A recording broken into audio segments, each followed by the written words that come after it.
Let's see how you can add audio in Canva.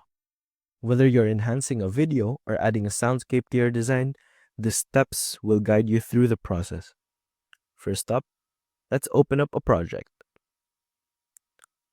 In this case, let's open up a video project. Now we need to go to the Elements tab or Uploads tab, depending on what video you want to use. In this case, I want to use a video in the Elements tab. So here, let's select all, see all for videos. I want to choose this video of kids and other bystanders walking around in a park.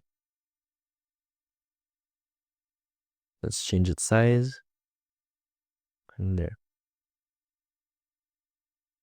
Now to upload our own audio, all we need to do is go to the left-hand side and click on Uploads. Then here we are greeted with different options: images, videos, and audio.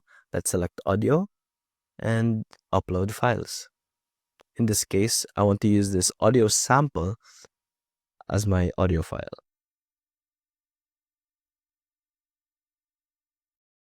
Let's see, as it's uploading, all we need to do is wait.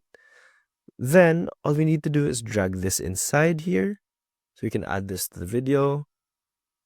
Since our audio sample is only 5 seconds long, its max length is only about 5 seconds long too. But nonetheless, I've taught you how to add your own audio in Canva. That's it. That's how you add audio in Canva. See you soon.